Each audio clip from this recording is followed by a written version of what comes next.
بسم الله الرحمن الرحيم.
Ini kemudian kita akan membahas sharing pembebasan Persia di masa Umar bin Khattab, ya. Itu adalah fase kedua dari pembebasan Persia, yaitu tahun 634 nanti sampai 640 Masehi. Nah, oke. Sebelumnya ini adalah pertempuran nantinya ketika Umar bin Khattab itu memimpin, ya, di dalam penaklukan Persia. Ada sekitar 6 tahun, ya, berarti 4 sampai 6 tahun lah, ya. Itu melakukan perjalanan sebagai pemimpin tertinggi, karena Amirul Mukminin melewati kalau nggak, kurang lebih 14 pertempuran lah, ya. Di antaranya, ya, ada pertempuran yang sangat besar, ya, semisal Qadisiyah dan Nahawan ini. Tapi di pertempuran-pertempuran lainnya juga banyak yang bisa kita ambil hikmah, ya, di dalamnya. Di pertempuran ini peta Persia Old Persian map, ya. Mungkin sekarang nggak ada nama-namanya di situ, ada Khafat, ada Khuzestan, Mesan, ya, tapi ada nama-nama misalnya di Qadisiyah, Al-Hira, ya. Stispon itu Madain atau ibu kota Persia pada waktu itu. Nah, tapi saya akan menjelaskan yang pertama dulu, bahwa kemarin sempat di pertemuan terakhir kemarin sempat ada pertanyaan, ya, bagaimana apakah ketika Khalid bin Walid memimpin ekspedisi penaklukan Persia, kemudian di akhir penaklukannya Khalid bin Walid berhaji, tidak meminta izin, ya, Abu Bakar, ya. Apakah itu sebagai penyebab? Itu sepertinya itu tidak, ya. Mungkin ada beberapa hal yang ada analisis, ya, mungkin, ya, beberapa hal kenapa sih Khalid bin Walid itu diberhentikan, ya, ketika tahun pertama Umar bin Khattab menggantikan Abu Bakar radhiyallahu an. Kalau di dalam literasi ya, baik di dalam kitab-kitab para ulama ya, salaf terdahulu, kemudian sampai dibahas juga ya buku-buku para orientalis dan sebagainya. Memang kita harus hati-hati di dalam menerima kabar tersebut ya. Teman-teman, karena kasus tanda kutip konflik antara Umar bin Khattab ini berkonflik dengan Khalid bin Walid itu juga dijadikan isu-isu ya, celah-celah untuk membuat ketidakpercayaan kepada para sahabat ya, yang dimuliakan oleh Allah. Jadi misalnya ada beberapa macam, nanti bisa ada isu-isu yang tidak diterima seharusnya seperti itu. Nah, mungkin ada beberapa hal yang ada di kitab-kitab yang memberi hujah bahwa Khalid bin Walid itu tetap menjadi seseorang yang terpercaya ya. Bahkan walaupun beliau itu diberhentikan dari kedudukannya yang menjadi komandan perang, tapi beliau tetap berjihad ya, sampai yang nantinya tahun 21 Hijriah beliau meninggal. Itu walaupun meninggalnya bukan di medan pertempuran ya, tapi beliau menjadi beberapa kali membantu jihad ya, walaupun tidak sebagai posisi panglima perang. Nah, Khalid bin Walid itu diberhentikan dari sebuah kedudukan oleh Umar bin Khattab itu 2 kali ya. Yang pertama saat beliau menjadi panglima perang ya, tepat ketika perang Yarmuk ya. Ketika perang Yarmuk, Umar bin Khattab radhiyallahu anhu menggantikan Abu Bakar ya, As-Siddiq, kemudian memberikan sebuah surat yang isinya ketika berkecamuk ya perang Yarmuk, Khalid bin Walid diberhentikan dan digantikan ya Abu Ubaidah. Nah, kemudian yang kedua ketika beliau menjadi gubernur Sirin. Nah, ada kurang lebih ini yang saya catat di dalam alasan ya kenapa Umar memberhentikan Khalid bin Walid. Karena sebenarnya pemberhentian ataupun pengangkatan dan sebagainya di dalam masa Umar itu biasa ya. Karena di dalam pemerintahannya Umar itu memang luar biasa ya, perfeksionisnya Umar bin Khattab, kemudian visionernya beliau, idealisme beliau membangun sebuah pemerintahan yang kuat itu memang luar biasa. Banyak kebijakan-kebijakan, bahkan ada kitab-kitab tersendiri yang membahas tentang bagaimana Umar itu terhadap kebijakan-kebijakan politiknya, terhadap hubungan beliau dengan gubernur-gubernur dan sebagainya. Yang tidak sedikit juga yang dipecat itu bukan hanya Khalid bin Walid ya. Jadi ini juga. Nah, kita awali dengan yang pertama ya, ketika Khalid bin Walid itu diperintah oleh Abu Bakar ya As-Siddiq ya, dalam diperintahkan untuk meneliti kemudian menginspeksi saat perang Riddah ya, ketika Rasulullah wafat, kemudian banyak yang murtad ya, kemudian enggan membayar zakat ya, ada nabi-nabi palsu dan sebagainya. Ada sebuah case ya bahwa Malik bin Numairah itu adalah seorang pemuka Bani Tamim ya. Nah, ini oleh Khalid bin Walid dia si Malik bin Numairah ini adalah seseorang yang tidak mau membayar zakat ya. Kemudian ya tinggal di Bitoh ya.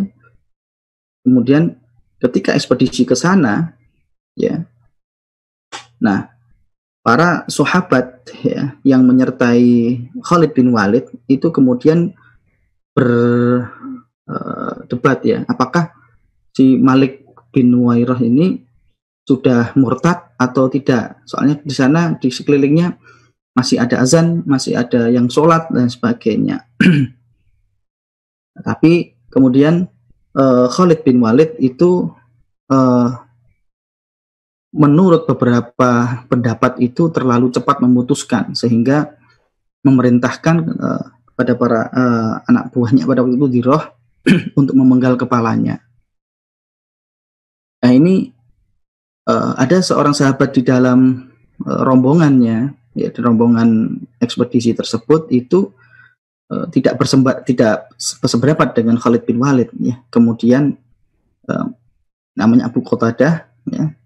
Kemudian melapor kepada Abu Bakar Asy-Siddiq, ya, bahwa Khalid seseorang tergesa-gesa memenggal Malik bin Nuwairah ini.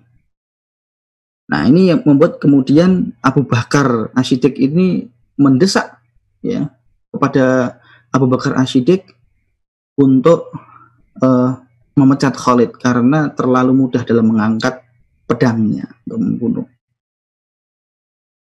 Nah kemudian Khalid bin Walid dipanggil ke Madinah, kemudian disidang di waktu itu. Ya. Nanti ada kisah beberapa tambahan, ya, ada yang sahih, ada yang tidak. Bahwa ada fitnah terhadap beliau Khalid bin Walid, ya, ketika setelah memenggal Malik bin Nuwairah ini, kemudian mengambil istrinya Malik bin Nuwairah, ya, kemudian mengawininya tanpa menunggu masa iddah dan lain sebagainya, yang banyak memang digunakan oleh kalangan Syiah untuk menyerang Khalid bin Walid, ya, dan Abu Bakar. Nah dari situlah kemudian Umar bin Khattab ada maklumat, ya, yang karena pada saat itu khalifahnya Abu Bakar, ya, kemudian ya keputusan itu dengan Abu Bakar, tapi Umar bin Khattab mempunyai pendapat sendiri tentang Khalid ini, ya. Ada isu-isu yang tidak benar, ya, misalnya Umar bin Khattab ini memecat Khalid bin Walid ini gara-gara dendam masa lalu misalnya. Ya memang pernah ada kejadian bahwa dulu Khalid bin Walid ini pernah mematahkan kakinya Umar bin Khattab saat pas jadi pemuda, ya, masih masa jahiliyah dulu. Karena memang Khalid bin Walid, ya, dan Umar bin Khattab ini adalah dua pemuda di Quraisy yang sama-sama jago berkelahi, ya, gitu, ya. Tapi Khalid bin Walid ini pernah, ya, mengalahkan, ya, Umar bin Khattab sampai mematahkan kakinya Umar bin Khattab. Ada orang yang mengangkat kasus ini, ya, tapi itu bukan alasan dari Umar bin Khattab. Umar bin Khattab tidak sereceh itulah, ya, kemudian dendam seperti itu. Nah itu yang pertama tentang Malik bin Nuwairah. Kemudian yang kedua, ya, jadi alasan dari Umar bin Khattab ini yang paling kuat, ya, beliau itu paling kuat untuk memutuskan itu, yaitu ketika kaum muslimin, ya, sudah ada beberapa yang menganggap bahwa di mana ada Khalid di situ ada kemenangan, karena memang Khalid bin Walid ini tidak pernah menderita kekalahan sekalipun, ya. Kita tahu bahwa ketika track recordnya dia masih jahiliyah sampai beliau menjadi seorang sahabat Nabi, itu ya tidak pernah kalah sekalipun, ya. Bahkan ketika melawan pasukan kaum muslimin, misalnya di Uhud misalnya. Nah inilah yang kemudian ditakutkan oleh Umar, seakan-akan bahwa kaum muslimin, ya, itu bukan berharap kepada Allah, ya, tapi menyandarkan bahwa kemenangan itu yang menentukan itu Khalid bin Walid. Di mana ada Khalid, di situ ada kemenangan. Nah ini yang kemudian ditakutkan oleh Umar bin Khattab, bahwa nantinya besandarnya hati kaum muslimin itu bukan kepada Allah rojaknya, tapi kepada Khalid bin Walid. Nah ini berbahaya bagi Umar bin Khattab. Di samping juga regenerasi, ya. Nah itu yang paling mengemuka. Nah, yang berikutnya adalah perbedaan pandangan ya ketika Umar bin Khattab kemudian memberikan perintah kepada Khalid bin Walid ya. Beliau tidak suka ketika Khalid bin Walid ini ya, ketika mendapat ghanimah kemudian onta dan kambing tersebut itu diberikan kepada orang tanpa ya seizin Umar bin Khattab, Amirul Mukminin pada waktu itu. Nah, Khalid bin Walid tidak bersependapat seperti itu. Ketika itu di wilayah ya kekuasaan atau sholahiyah dia, ya biarlah saya yang menentukan. Ya, Umar bin Khattab tidak boleh mengintervensi itu, apalagi memberikan izin hanya sekedar misalnya memberikan onta sama kambingnya kepada seseorang. Ya, ini yang diantaranya. Kemudian ya ketika kasus pemecatannya pemberhentiannya Khalid bin Walid yang kedua ketika beliau jadi wali ya di Khanisirin ya itu ketika Khalid bin Walid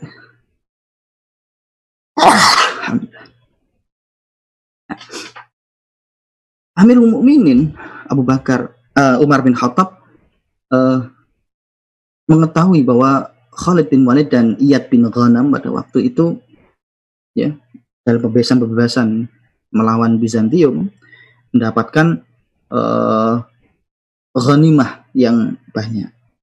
Kemudian setelah mendapat harta-harta rampasan itu ada anak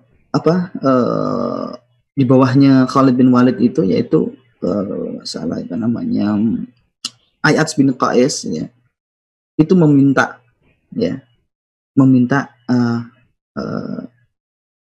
dinar dirhamnya gitu ya. Kemudian Khalid bin Walid memberikan 10.000 dirham kepada Ayats bin Qais. Nah, Umar bin Khattab meminta Abu Ubaidah untuk memeriksa Khalid bin Walid. Ya, itu uang yang diberikan kepada Ayat bin Qais itu apakah itu ngambilnya dari uang pribadi ya atau dari ghanimah yang belum dibagi. Ya, setelah inspeksi dan sebagainya ternyata memang itu uang pribadinya Khalid bin Walid. Tapi Khalid bin Walid kemudian terlanjur di berhentikan oleh Umar bin Khattab. Nah, kemudian yang kelima ini yang terakhir mungkin ini ya, ada perbedaan pendapat tentang distribusi harta ghanimah dari Khalid bin Walid dan Umar bin Khattab yang membuat Khalid bin Walid kemudian ya selama Umar masih menjabat saya tidak akan memangku jabatan apapun. Yaitu ketika ghanimah itu ketika didapatkan itu pendapatnya Umar itu adalah mu'alaf atau orang-orang yang baru masuk Islam itu tidak perlu lagi ya mendapat prioritas dalam pembagian ghanimah. Yang harusnya dikasih itu adalah para muhajirin ya yang ikut ya orang-orang yang pertama masuk Islam yang punya kesulitan ya ada Madinah. Nah, Khalid bin Walid tidak sependapat dengan Umar bin Khattab. Ya, Khalid bin Walid tetap pada pendapatnya yaitu ghanimah itu dibagikan kepada prioritasnya itu kepada para mu'alaf ya yang belum kuat imannya, yang bisa jadi dia itu masuk Islam itu gara-gara ya ada sedikit keinginan ya ikut perang itu bukan karena keimanan tapi karena keinginan mendapat harta. Nah, disitulah kemudian beberapa perbedaan pendapat ya dan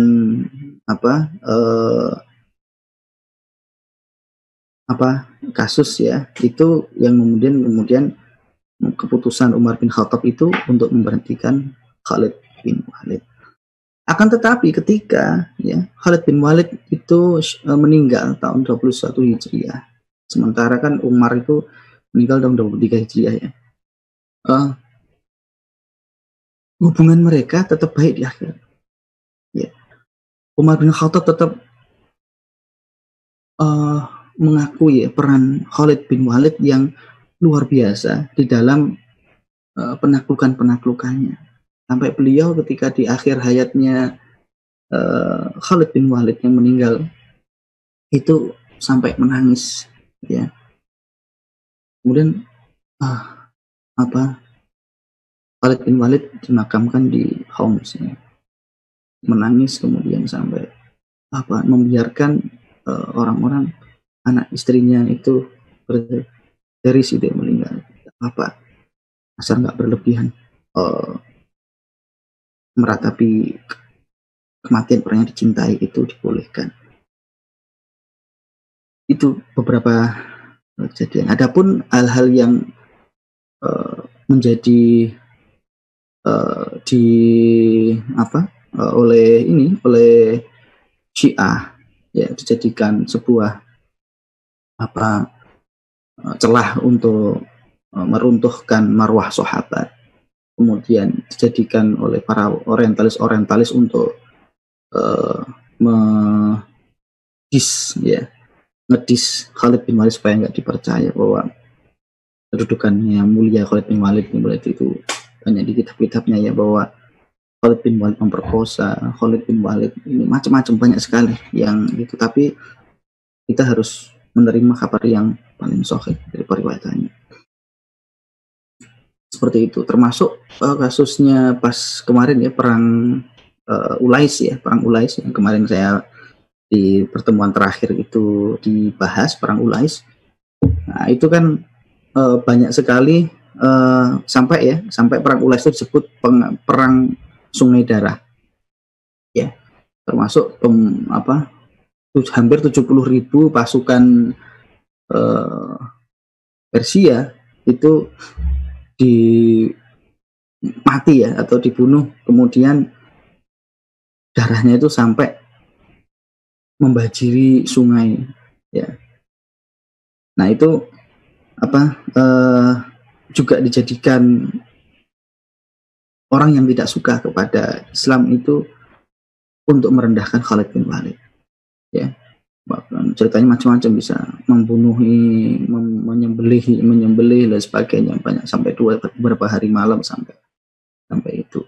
Seharusnya tawanan itu tidak diitukan dan sebagainya, macam-macam.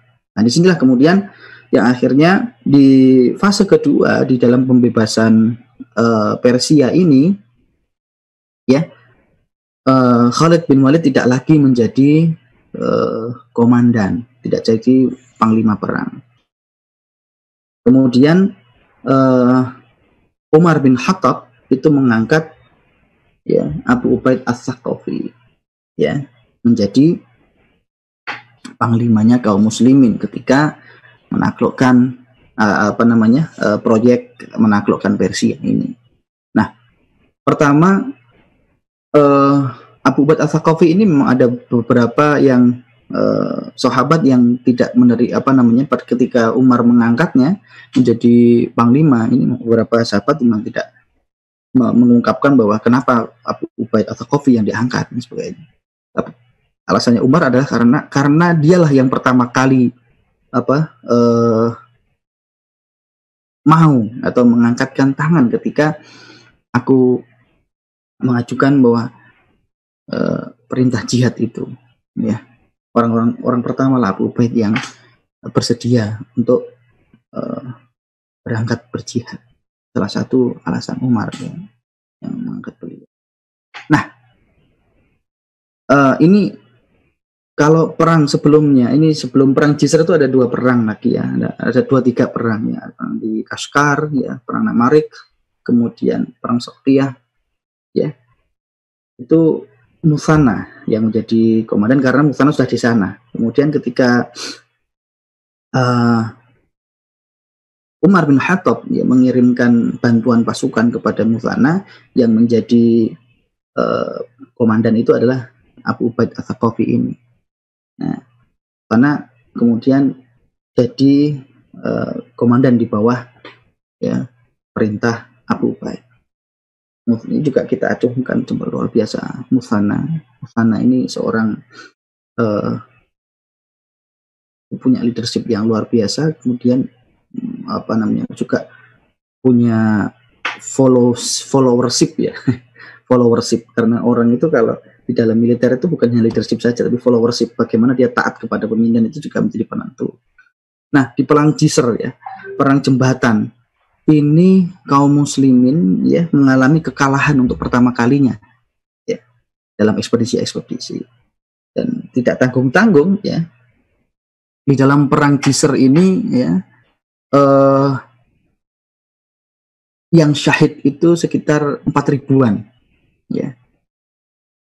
Berikut dengan Abu Ubaid Ats-Tsaqafi ini juga syahid di sana.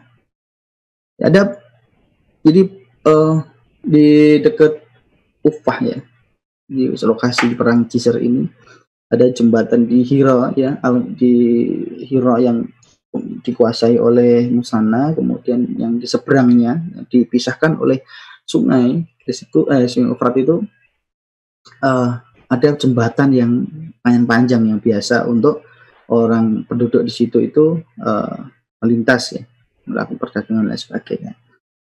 Nah, ketika pasukan Persia datang di sana, ya, itu dipisahkan oleh sungai ini, kemudian menantang pasukan Muslim untuk menyeberang seperti itu. Nah, pasukan Persia itu mempunyai pasukan andalan, yaitu pasukan gajah. Nah, bukan hanya gajah, tapi gajah ini disertai dengan lonceng-loncengnya yang membuat kuda-kuda itu tidak bisa berkonsentrasi atau memecah perhatian kuda-kuda pasukan kaum muslimin ini, sehingga kuda-kuda itu nggak bisa mendekat ya. Nah, kemudian Abu Ubaid turun dari kudanya, kemudian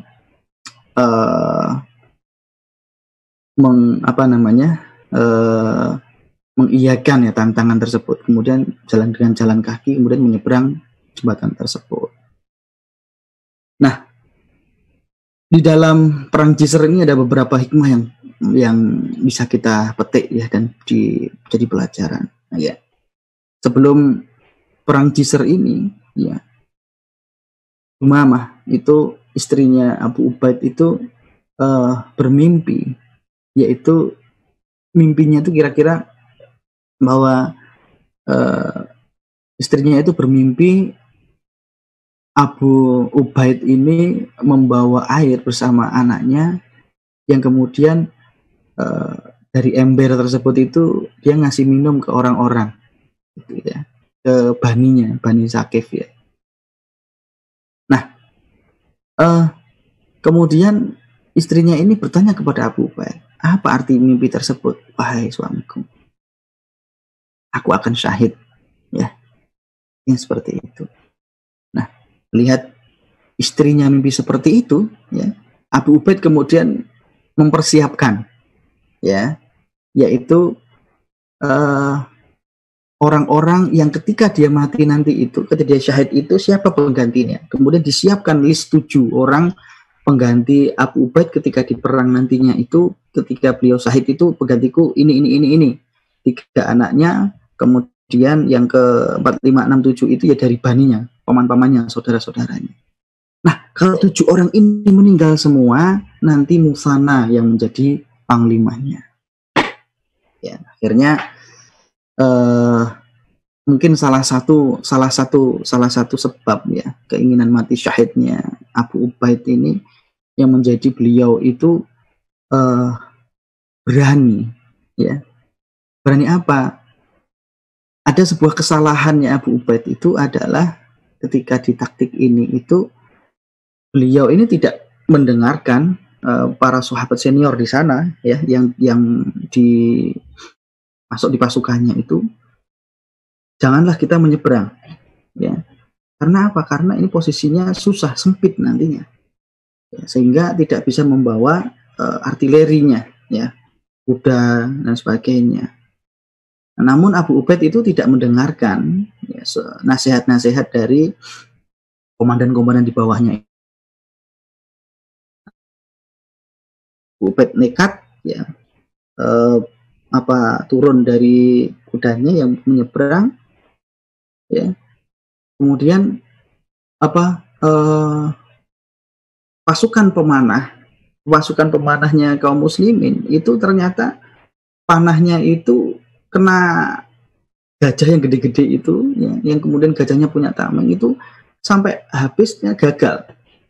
Yang akhirnya mau nggak mau harus memang Abu Ubaid ini menyeberang, kemudian diikuti oleh pasukan tentara-tentaranya ya, menghalau gajah ya, menyabet belalainya, kemudian akhirnya malah justru semakin berang ya pasukan gajah ini, yang akhirnya Abu Ubaid ini keinjek oleh gajah tersebut, pasukannya Persia tadi, akhirnya syahid ya. Kemudian perangnya luar biasa, terdesak ya, sampai kemudian diperparah oleh kesalahan dari Abdullah bin Marsad ini. Abdullah bin Marsad ini ketika pasukan kaum muslimin sudah menyeberang ke sana ya, diketahui bahwa wah perang itu terdesak kok ya pasukan kaum muslimin. Jadi inisiatifnya Abdullah bin Marsad ini berinisiatif malah memotong jembatan tersebut, merusak jembatan tersebut, sehingga apa? Biar total perangnya, biar kaum muslimin tidak ada jalan mundur lagi, adanya itu maju terus. Musana berang sebenarnya. Kenapa kamu itu membuat ya, justru saudaramu ya membunuh saudaramu dengan cara seperti ini? Ya akhirnya jembatannya tadi itu patah, kemudian semakin banyak ya korban di pihak kaum muslimin. Ya, kemudian sambil berperang itu Musana memerintahkan untuk memperbaiki jembatan tersebut. Ya, yang nantinya itu ada sebagian kecil ya, sekitar berapa 5.000 ya, hampir separuh pasukannya Musana itu bisa mundur ya, karena kan udah kalah kemudian bisa mundur. Nah nanti inilah pentingnya kepemimpinan. Jadi Musana itu seorang sosok pemimpin yang interpersonalnya itu bagus ya. Jadi beliau itu dengan anak buahnya, dengan para pasukan di bawahnya itu sangat dekat ya. Kita itu sama seperti itu. Sampai kepada ketika kejadian di perang jembatan ini, Musana itu orang yang terakhir menyeberang untuk mundur tadi itu, memastikan semua pasukan yang tersisa itu mundur ya, kemudian beliau ini yang mundur ya, luar biasa ya. Kemudian akhirnya Musana beberapa hari mengabarkan kekalahan ini kepada Khalifah, kepada Amirul Mukminin Umar bin Khattab, bahwa kita kalah.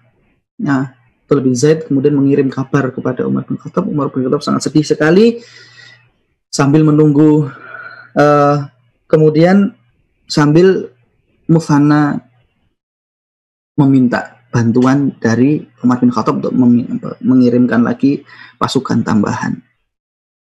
Nah,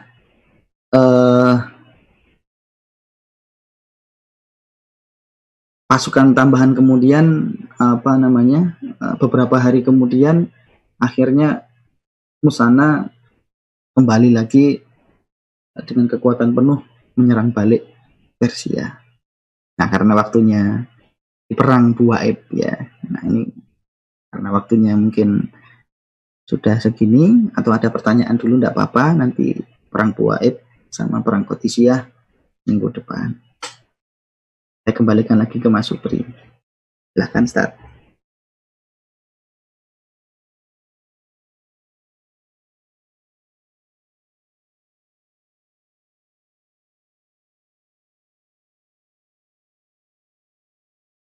Ya baik, silakan kalau ada yang ingin ditanyakan dari rekan-rekan.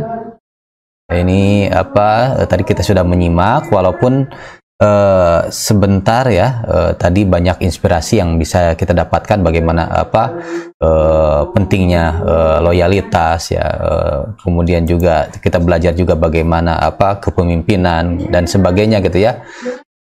Mungkin dari yang lain ada yang disampaikan ya, atau nanti kita bersambung lagi mungkin ya Ustadz karena memang waktunya terbatas ya. Ini apa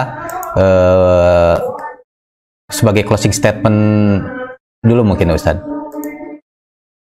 Ya, jadi yang pertama ya, dari perang Jisr ini memang kita belajar beberapa hal yang perlu kita ini. Yang pertama memang bergantung kepada Allah. Jadi Musana dan pasukan yang terakhir yang tersisa tadi itu mungkin gini, kalau nggak ada peran Allah di sana itu nggak akan selamat seperti itu, karena luar biasa terdesaknya kaum muslimin ketika perang Jisr ini. Wah, ketika Musana bisa kemudian mundur, kemudian menyelamatkan sebagian pasukannya ini, ya kalau bukan ini campur tangan Allah itu nggak mungkin.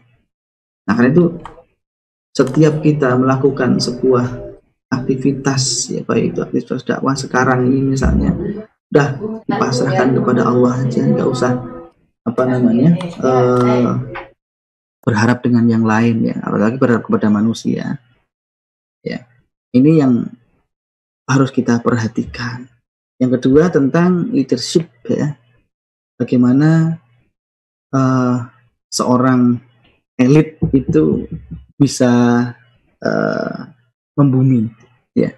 Ini jadi bedanya bos ya, bedanya bos sama leader itu di situ ya. Kalau bos itu nyuruh ya, kalau leader itu membersamai untuk menuju goal. Nah, Musana ini seseorang sosok yang seperti itu, dan banyak sekali ya, rata-rata kepemimpinan para sahabat itu yang seperti itu. Berbeda dengan Persia, beda dengan Romawi yang kemudian ada perbedaan dari ini ya, bosnya pakai sutra dan perhiasan dan sebagainya, anak buahnya nggak pakai. Tapi di kalangan kaum muslimin itu tidak, sampai kepada bahwa Musana itu nggak boleh, nggak mau dikasih makanan oleh Persia pada waktu itu ya, ketika apakah makanan ini yang dimakan juga oleh para prajuritmu? Nah, itu. Enggak, ini khusus makanan para Iwan. Kalau misalnya Iwan itu apa? Elitnya Persia.